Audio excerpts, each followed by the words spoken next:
दिखने में सुंदर नहीं थी, लेकिन अमीर बाप की बेटी सृष्टि पर उसकी माँ जान छिड़कती। मेरी बेटी कितनी प्यारी है, भगवान सबको सृष्टि जैसी बेटी दे। सृष्टि धीरे धीरे बड़ी होती है। एक दिन सृष्टि की सहेली कहती है, तू दिखने में कितनी अजीब सी है, लेकिन मैं जानती हूँ हम सब में सबसे अच्छी शादी तो तेरी ही होगी।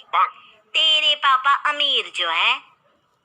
और बता नहीं सकते यार, दहेज तो हर कोई देता है, ये क्या ज्यादा ले जाएगी अपने पति के लिए? अरे बड़े शहर में कोठी है इसके पापा की। अरे पापा की है ना, कौन सी इसकी है? इसकी होती तब तो कोई भी लड़का इससे शादी कर लेता। अरे पापा की मतलब पापा की है तो मेरी ही है ना? किसने कहा? अब तेरी तो तब होगी ना जब तेरा भाई ना हो। वैसे भी शादी के बाद सारी प्रॉपर्टी भाई के नाम होती है। सृष्टि समझ जाती है कि उसे किसी भी हालत में माँ बाप की सारी प्रॉपर्टी को अपने नाम करना है, लेकिन कैसे? एक दिन सृष्टि का भाई शीनू कहता है, बहन क्या कर रही है? तुझसे एक बात करनी है। अरे हाँ हाँ करना, मैं तो तेरी बहन हूँ। बहन मेरी लाइफ में ना एक लड़की है, बहुत अच्छी है। मैं सोच रहा हूँ माँ और पापा से बात करूँ शादी के लिए। सृष्टि को समझ में आ जाता है कि भाई की शादी होते ही भाभी उसे एक दिन भी घर में बर्दाश्त नहीं करेगी। क्या बात है भाई, बताना कौन है वो?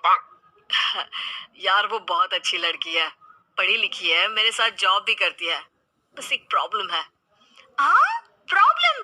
क्या प्रॉब्लम है भाई? यार वो शादीशुदा है, लेकिन उसके पति ने उसे सिर्फ इसलिए छोड़ दिया क्योंकि उसके माँ बाप दहेज नहीं दे पाए। सृष्टि ये सुनकर न जाने क्यों खुश हो जाती है। अरे भाई तो क्या हुआ, लड़की तुझे तो पसंद है ना? शीनू को लगता है कि बहन उसे समझ रही है। वो इस बात से अनजान होता है कि उसकी बहन की मंशा पूरा घर हड़पने की है। सृष्टि अपनी माँ से कहती है, मम्मी मुझे तो बहुत चिंता है, पता है शीनू क्या कर रहा है? अरे क्या कर रहा है, वो तो काम पर जाता है और वापस घर आता है। नहीं ना माँ, वो यही तो नहीं कर रहा, बाकी सब कर रहा है। आपको पता है उससे प्यार है, और वो भी एक शादीशुदा लड़की से। ये क्या हो गया, मैं सोसाइटी में क्या मुंह दिखाऊंगी? अरे तेरे पापा तो यही कहेंगे कि मैंने ही उसे बिगाड़ दिया है।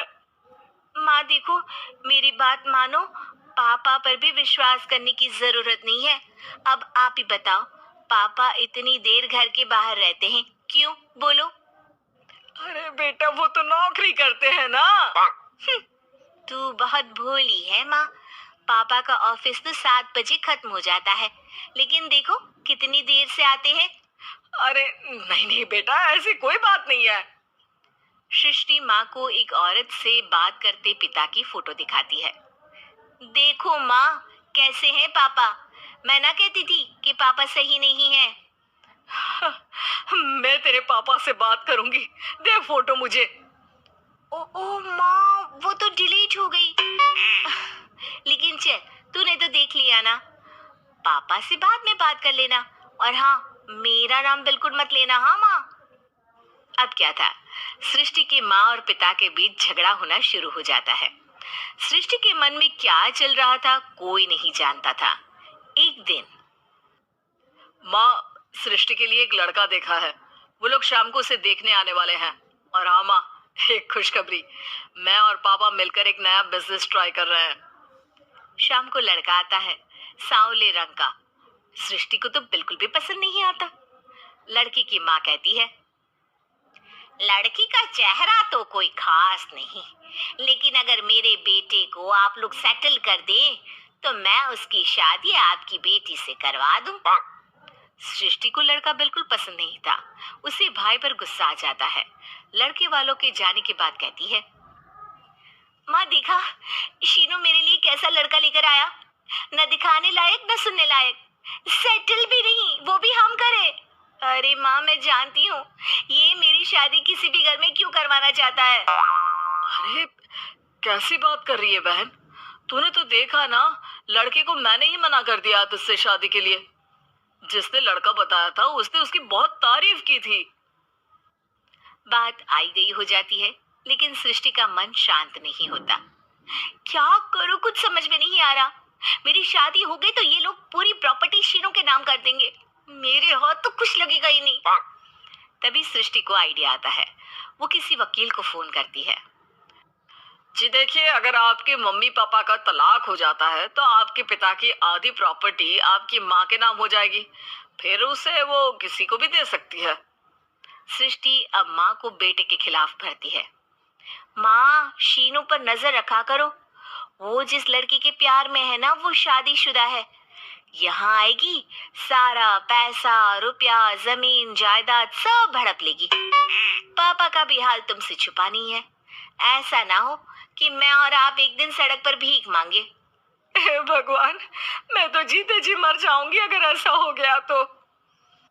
ऐसा हो गया नहीं माँ, ऐसा ही होगा। अभी समय है, आगे का सोच लो। मैं तो कहती हूँ पापा से आधी प्रॉपर्टी लेकर अलग हो जाओ। पापा की आधी प्रॉपर्टी भी हम लोगों को अगर मिल जाती है ना, तो अगले 7 जन्म सफल समझो। बेचारी माँ बेटी के कहने पर पति से तलाक लेकर अलग हो जाती है। सृष्टि अब पैसों से गाड़ी और अपने दूसरे महंगे शौक पूरे करने लगी। उसके दोस्त भी उसके पैसे इस्तेमाल करते। सृष्टि, कल तुम कहाँ थी? मैं सारा दिन घर पर अकेली थी। तो मैं क्या करूं? मैंने ठेका तो नहीं लिया है ना तुम्हें संभालने का।